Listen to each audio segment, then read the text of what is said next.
Hello बच्चों, कैसे हो आप सब। आई होप आप सब अच्छे होंगे। जैसा कि आपको पता है कि नया सेशन स्टार्ट हो गया है, तो सभी की यही क्वेरी रहती है, सभी को ये टेंशन रहती है कि अगर आप पीसीएम ले रहे हैं तो क्या क्या अपॉर्चुनिटीज हैं, आपका कैरियर किस साइड जा सकता है। तो आज हम उसी के बारे में डिस्कस करेंगे। तो आओ चलो देखते हैं। सबसे पहले वही पीसीएम फिजिक्स, केमिस्ट्री और मैथमेटिक्स स्टूडेंट्स जो है, ये डाउट सभी का होता है, पेरेंट्स का भी होता है, जो बच्चे आए हैं उनका भी, सभी का ये डाउट्स रहता है कि हम क्या कर सकते हैं अगर हम पीसीएम लें। जिसको इंटरेस्ट है पीसीएम में तो क्या कर सकते हैं। तो आओ चलो देखते हैं क्या कर सकते हैं। कुछ टीचर पीसीएम के लिए बताते हैं। तो मैंने मोस्टली देखा है कि जो आसपास देखा है तो बच्चे से घबराए हुए रहते हैं पीसीएम से, क्योंकि टीचर्स जो होते हैं उनको डरा देते हैं कितना टफ होगा, ये होगा वो होगा। ऐसा कुछ नहीं होता है, आप इंटरेस्ट लीजिएगा, आपको मजा आएगा। ठीक है, मेन है कि आपका इंटरेस्ट कितना है। जब आप इंटरेस्ट लेंगे तो हर चीज इजी लगती है। तो सबसे पहले अपॉर्चुनिटी जो होती है, जो पीसीएम लेते हैं तो उनका यही होता है कि हम इंजीनियर्स बने। तो सबसे पहले हमारे इंजीनियर्स का ये, तो आप कहाँ कहाँ से इंजीनियरिंग कर सकते हैं, कहाँ से आपका बेस्ट ऑप्शन है। सबसे पहले आपका क्या चॉइस रहती है कि आप कहाँ से इंजीनियरिंग करें, जो आपका फ्यूचर एक तरीके से ब्राइट कर देती है कि आपकी लाइफ एकदम चेंज हो जाती है। अगर आप वहां से इंजीनियरिंग कर लें तो पढ़ाई तो करनी पड़ेगी, लेकिन आप जहां से करते हैं वो भी एक तरीके से मायने रखता है। अगर अभी बात करेंगे जो अच्छे इंस्टीट्यूट होते हैं वहां से, अगर आपने बीटेक वगैरह जो इंजीनियरिंग किया है या कुछ भी किया है तो उसका भी रोल होता है। एक तरीके से नॉलेज तो होती ही है। तो सबसे पहले आप क्या देते हैं, जेई मेंस का एग्जाम होता है, जो मोस्टली मुझे लगता है सभी को पता है।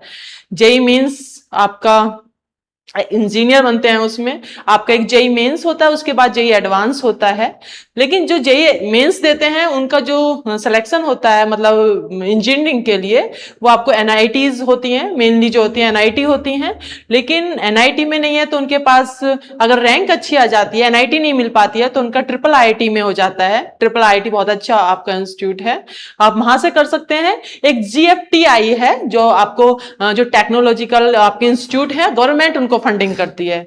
तो जिसकी रैंक अच्छी होती है जेई मेंस में तो वो वहां से कर सकते हैं बीटेक वगैरह। बहुत अच्छा उनका कैरियर एकदम अच्छा हो जाता है, ब्राइट हो जाता है, उनको कोई टेंशन नहीं रहती एक तरीके से। और उसके बाद भी हमारे पास कई इंजीनियरिंग कॉलेज हैं हमारे पास। क्या अगर हम इंडिया में बात करें तो ऑल इंडिया में बहुत अच्छे इंस्टीट्यूट हैं जो आपको जेई मेंस के थ्रू आपका एडमिशन लेते हैं। जैसे थापर वगैरह हो गया है। मैंने एक नीचे लिखा हुआ भी है BITS Pilani, BITSAT, it is equivalent to JEE, मतलब आईआईटीज। मतलब बहुत अच्छा उसमें जो उनकी फैकल्टी होती है वो मोस्टली या तो बाहर से होगी या फिर जो अच्छे इंस्टीट्यूट से जो पीएचडी वगैरह करे हुए होते हैं वो अपनी फैकल्टी में लेते हैं, अच्छी सैलरी अच्छी पैकेज देते हैं, और उनके बच्चों का जो प्लेसमेंट होता है वो भी बहुत अच्छा होता है बिट्स प्लानी में। जो कि आपको प्लानी में गोवा और हैदराबाद, और एक इनका कैंपस जो है वो दुबई में भी है। मेरे सीनियर है वो वहां पे फैकल्टी भी हैं। तो बहुत अच्छा आप वहां से भी कर सकते हैं बिट्स प्लानी से। और भी बहुत सारे हमारे पास इंजीनियरिंग कॉलेज होते हैं जो आपकी जेई मेंस में जो रैंक होती है उसके अकॉर्डिंग आपका एडमिशन ले लेते हैं। उसमें जैसी आपकी रैंक होगी उस हिसाब से उनका फीस का भी, क्योंकि कहते हैं कि फीस बहुत ज्यादा जाती है अगर आप बीटेक वगैरह करते हैं। लेकिन आपके पास नॉलेज है, आपने जेई मेंस में अच्छी रैंक लाई है तो वो उसी के अकॉर्डिंग कम हो जाती है, क्योंकि ब्राइट स्टूडेंट को हर कोई लेना चाहता है। ठीक है, तो बस थोड़ी सी मेहनत करनी है। उसके बाद क्या है, आपके पास अगर आपने जेई मेंस निकाल लिया, आपको क्वालिफाई हो गया, तो आप फिर जेई एडवांस के लिए एलिजिबल हो जाते हैं, जिसमें आपको आईआईटीज जो होती हैं उसमें एडमिशन मिलता है। और आईआईटी का तो भाई सबका पता है, उसका कैंपस कैसा होता है, वहां पे पढ़ाई कैसी होती है, एकदम फर्स्ट क्लास आपकी। वही चीज मैं कह रही हूँ कि अगर आप यहाँ से, जो मैंने आपको यहाँ पे दिए ऑप्शंस दिए हैं, अगर आप इनमें से किसी में भी कर देते हैं तो वहां का कैंपस, लाइफ स्टाइल और सब कुछ, आगे का लाइफ स्टाइल आपका चेंज हो जाता है। ठीक है, उसके अब हम सीट्स के बारे में भी डिस्कस करेंगे कि किसमें कितनी सीट होती हैं, क्या होता है। सीट बहुत है अगर हम सारों को कंबाइन करें तो। चलो फिर आगे चलते हैं, आगे देखते हैं क्या सीट आता है आपका, कितनी कितनी सीट्स हैं आपकी। तो आपने जेई, अगर जेई एडवांस क्या है, जब आप जेई मेंस क्वालिफाई करेंगे तब आपका क्या होगा, जेई एडवांस दे पाएंगे। और जेई एडवांस में जब आपकी अच्छी रैंक आएगी तब आप आईआईटीज में एडमिशन लेंगे। तो टोटल आपके पास जो आईआईटीज हैं, मैंने लिखा है इंस्टीट्यूट टाइप आपके पास ये हैं। एंट्रेंस एग्जाम आपको आईआईटीज के लिए जेई एडवांस देना होगा, जिसमें आपके पास कितना है, 23 आपके पास आईआईटीज हैं ऑल इंडिया में। और उनमें जो आपकी सीट हैं वो कितनी है, आपके पास 17,500 सीट है। काफी सीट है, लेकिन इंडिया है, ऑल इंडिया के सारे स्टूडेंट्स देते हैं, बाहर के भी बच्चे देते हैं जो फॉरेनर्स होते हैं, लेकिन फिर भी ठीक है सीट आपकी, है ना।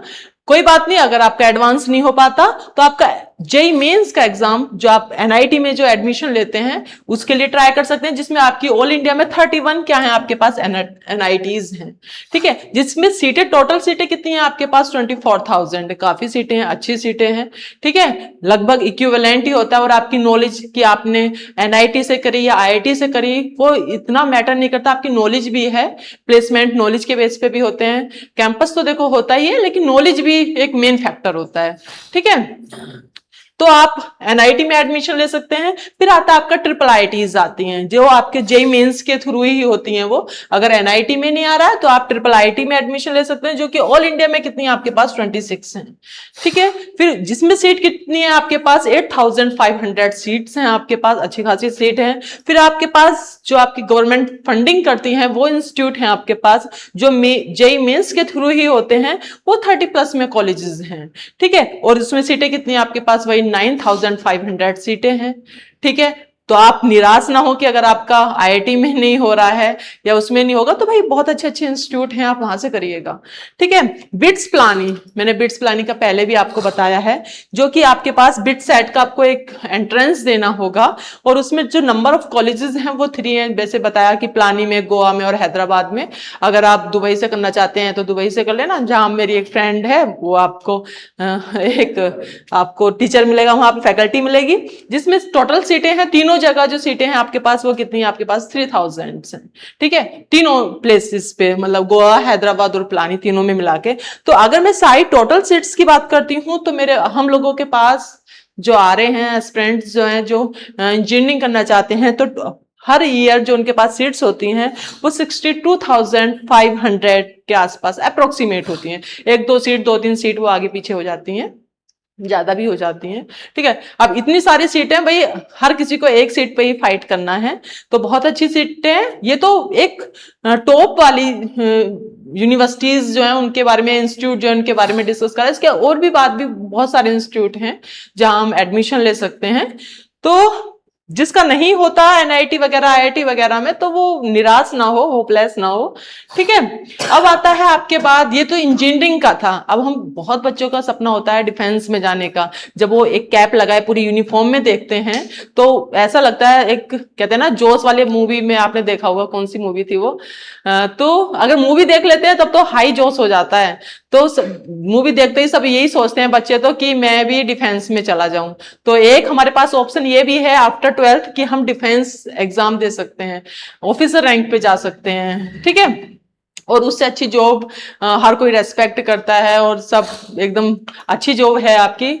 सैलरी वगैरह, सैलरी पैकेज वगैरह वो भी सब अच्छा मिलता है, सब गवर्नमेंट सपोर्ट करती है। तो एनडीए में आपके पास, आपको पता है कि आर्मी, नेवी, एयरफोर्स, हमारी 3 कैटेगरीज होती हैं। तो इसमें आप ऑफिसर बन सकते हैं, ठीक है। और इंडियन नेवी में, मतलब आपको एनडीए के थ्रू क्या कराया जाता है, उसके बाद आपको बीटेक कराया जाता है, मतलब गवर्नमेंट की तरफ से ही आपको बीटेक मतलब कराया जाएगा, 4 ईयर कोर्स कराया जाएगा। और उसके बाद आपको ट्रेनिंग वगैरह जो देते हैं वो ट्रेनिंग देके फिर आपको एज ऑफिसर भेज दिया जाएगा, लेफ्टिनेंट बना दिया जाएगा, और ऐसे ऐसी प्रमोशन होकर आप कर्नल बनेंगे, ठीक है। ऐसे ही आपके प्रमोशन होते रहेंगे।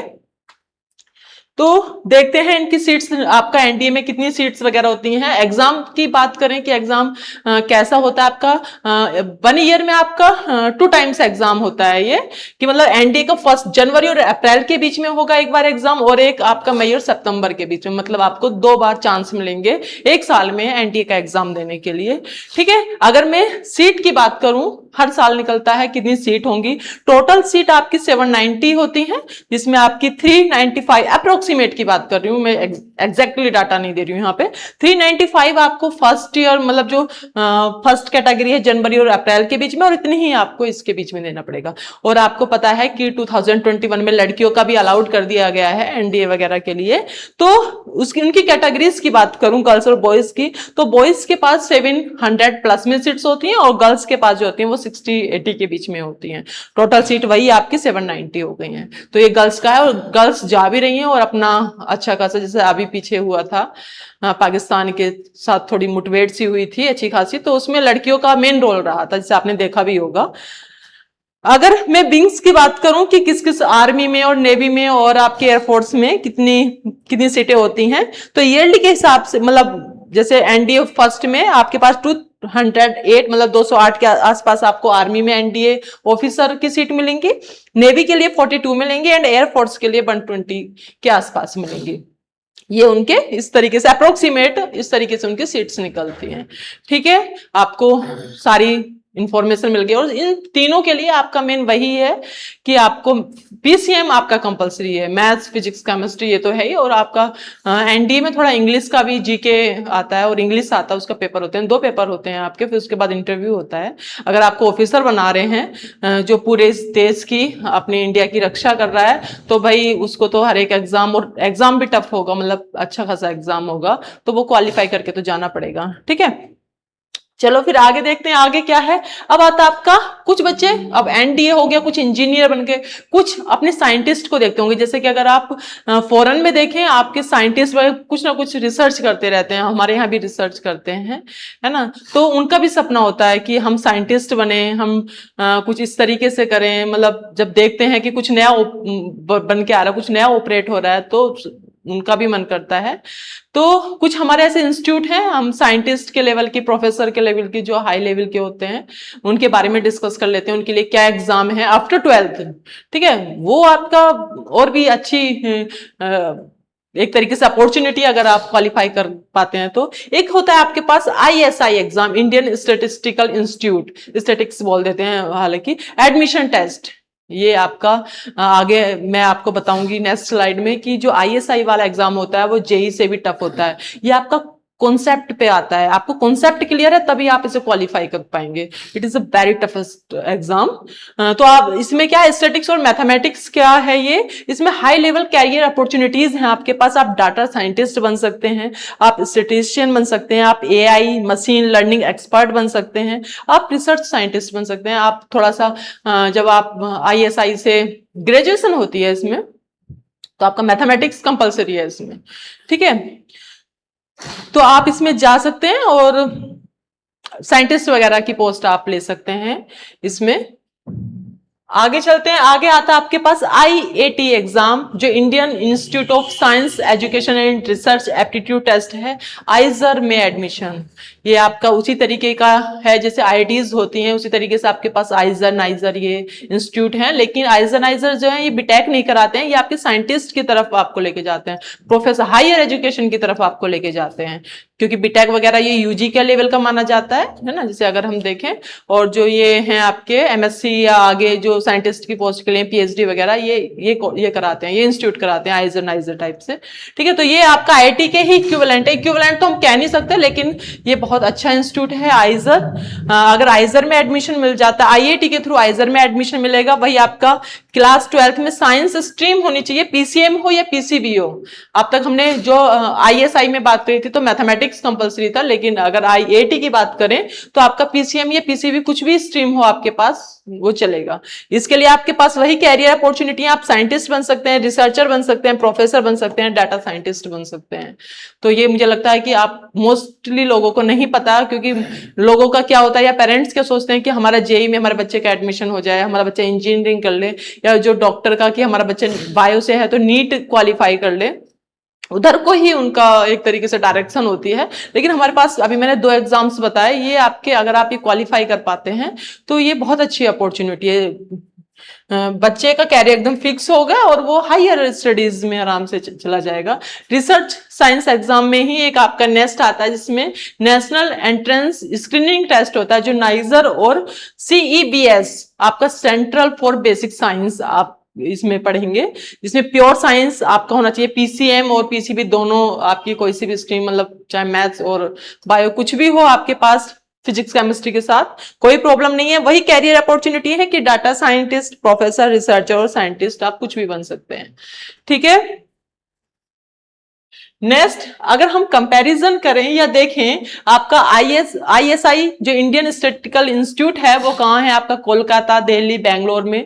जो बीएससी आपके कराएगा, बीएससी मैथ्स या स्टैटिक्स के साथ, इसमें टोटल सीट की बात करें तो 120 अप्रोक्सीमेट आपके पास सीटें हैं। सबसे टफ एग्जाम है, आगे देखोगे, अभी बताऊंगी। कंपैरिजन जब करते हैं तो आईएसआई का सबसे टफ मतलब ये एग्जाम टफ माना जाता है। नेक्स्ट है आपका नेस्ट का जो niger plus UM university of Mumbai department of atomic energy, ये आपका कराता है CEBS, आपका सेंटर फॉर बेसिक साइंस इसकी फुल फॉर्म है, जो नाइजर भुवनेश्वर में मिलेगा या फिर आपका मुंबई, जैसे मैंने बात करी कि डिपार्टमेंट ऑफ एटॉमिक एनर्जी है, जो आपको इंटीग्रेटेड एमएससी मतलब बीएससी प्लस एमएससी 5 ईयर का आपके पास कोर्स होगा। जो टोटल सीट्स की बात करें तो आपके पास कितनी है 200 के आसपास इसमें सीट्स हैं।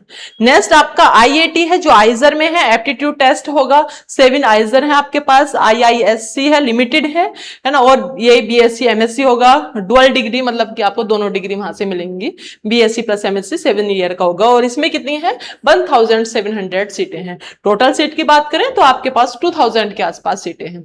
सीट कम है, लेकिन आपका अगर हायर डिग्री में, हायर एजुकेशन में अगर आप जाना चाहते हैं तो ये तीनों में से अगर आप कोई सा भी क्वालिफाई कर दें तो आपके पास, अगर पीसीएम है तो पीसीएम में आपके पास जो मैंने इंजीनियरिंग का ऑप्शंस बताए थे, आपको कॉलेजेस बताए थे वो थे, और पीसीएम के साथ आपके पास ये तीनों हैं कि आप आईएसआई का एग्जाम निकाल लें, आप आईआईटी का एग्जाम निकाल लें, और आप एनईएसटी का नेस्ट का एग्जाम निकाल लें, आप कोई सा भी एग्जाम निकाल लें, कहीं भी एडमिशन ले लें, आपका फ्यूचर सिक्योर है और आपको हर एक मतलब आपका फ्यूचर ब्राइट ही रहना है, मतलब पूछो मत, जो आपकी लाइफ चेंज होनी है इसके बाद। अगर हम देखें लेवल की बात करें कि किसका लेवल कैसा है, तो देखोगे जेई मेंस का जो लेवल है वो मीडियम टू हाई है, मतलब ठीक है वो, ठीक है, जिसमें आपको इंजीनियरिंग स्टूडेंट्स के लिए है, ठीक है, जो उसकी ब्रांचेस वगैरह भी दी हुई हैं। आईएसआई का जो एग्जाम है वो आपका क्या है, लेवल जो आता है उसका मैंने पहले भी बताया, वो क्या होता है हाई लेवल का एग्जाम होता है, कॉन्सेप्ट आपका क्लियर होना चाहिए, एमसीक्यू नहीं पूछेगा उसमें आपका आईएसआई वाले एग्जाम में, वो आपसे प्रूव भी करवाएगा, और मतलब एक तरीके से आपको सारी चीजें क्लियर होंगी तभी आप उस एग्जाम को क्वालिफाई कर पाएंगे। ठीक है, टोटल सीट की बात ही करी थी हमने 100 के आसपास जो भी थी। ठीक है, मैथ्स लवर जो होंगे वो ही से निकाल पाएंगे, तो जिसका मैथ्स अच्छा है तो वो इसे एग्जाम को जरूर दीजिएगा। ठीक है, डाटा साइंटिस्ट और स्टेटिस्टिशियन जो भी आप बनना चाहते हैं वो बन जाएंगे। आईआईटी का एग्जाम है, इसमें भी आपका जो लेवल आता है वो मीडियम, हाई तो इसी का ही है, सबसे हाई आपका किसका मिलेगा, आईएसआई का मिलेगा। नेक्स्ट की बात करें तो इसका भी मीडियम टू हाई वही आपका जेई मेंस की तरह ही है इसका भी नेक्स्ट का। और एनडीए की बात करें तो इसका भी मीडियम आता है, लेकिन इसमें क्या है maths plus GK plus English इसमें ये होगी, और सबके सब्जेक्ट भी दिए हुए हैं, आप देख लीजिएगा इन्हें कि आपको जेई के लिए फिजिक्स केमिस्ट्री मैथ्स होना चाहिए, आईएसआई के लिए आपके पास मैथ्स डीप लिखा हुआ है, मतलब डीपली आपको आना चाहिए, प्लस प्रूफ्स भी वो पूछेगा आपसे, एमसीक्यू टाइप नहीं होगा, क्योंकि जो अदर्स एग्जाम्स हैं ये एमसीक्यू टाइप्स हैं, जेई मेंस का ले लो या जेई एडवांस का ले लो या फिर आप एनडीए का ले लो, ये आपके क्या है MCQ types questions put up करता है। बट आपका आईएसआई का जो एग्जाम है वो डीपली आपसे क्वेश्चंस पूछेगा, प्रूफ पूछेगा आपसे। ठीक है, और आपका आईआईटी का है फिजिक्स केमिस्ट्री मैथ्स वाला कोई सी भी स्ट्रीम हो, साइंस स्ट्रीम होनी चाहिए, और आपका नेक्स्ट वाले में भी क्या होना चाहिए आपके पास साइंस स्ट्रीम होनी चाहिए, और आपका एनडीए में क्या है maths plus GK plus English, ये आपके लिए होनी चाहिए। ठीक है, अब आपके पास क्या बचता है,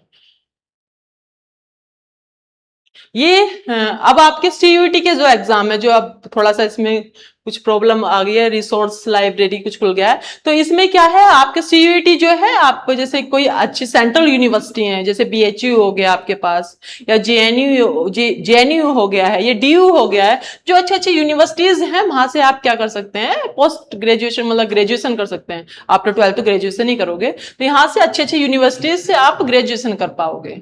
वो आपसे हमने क्या क्या डिस्कस किया, जिसके पास पीसीएम है आप इंजीनियर बन सकते हैं, आप साइंटिस्ट वाली हायर जो स्टडीज होता है, जो पीएचडी या प्रोफेसर या आप साइंटिस्ट की पोस्ट पे जा सकते हैं, जैसे आईएसआई, और ये है जो आपके पास इसरो वगैरह है या डीआरडीओ है, उसमें भी आप साइंटिस्ट की पोस्ट पे जा सकते हैं, और यहाँ से आप क्या कर सकते हैं ग्रेजुएशन कर सकते हैं सेंट्रल यूनिवर्सिटी, इसके लिए आपको क्या देना पड़ेगा सीयूईटी देना पड़ेगा। ठीक है, अब ये कंपलसरी हो गया है। तो पीसीएम के लिए जो अच्छी अपॉर्चुनिटीज थी वो मैंने आपको बता दी हैं। कुछ आपकी जो गवर्नमेंट होती है वो भी कुछ आफ्टर 12th फॉर्म निकालती है, जॉब्स के लिए फॉर्म निकालती है, तो अगर आप उसमें इंटरेस्टेड हैं, रेलवे वगैरह का निकालती है या कुछ उस तरीके से क्लर्क टाइप से, क्लर्क की पोस्ट, क्लर्क के लेवल का ही पोस्ट होता है जो आफ्टर 12th बच्चे दे सकते हैं, तो आप उसमें भी ट्राई कर सकते हैं। लेकिन अगर आपके पास टाइम है या कोई प्रॉब्लम नहीं है, फैमिली से रिलेटेड कोई प्रॉब्लम नहीं है, तो आप स्टडीज कीजिएगा, हाई स्टडीज कीजिएगा, ठीक है, और आगे बढ़िएगा।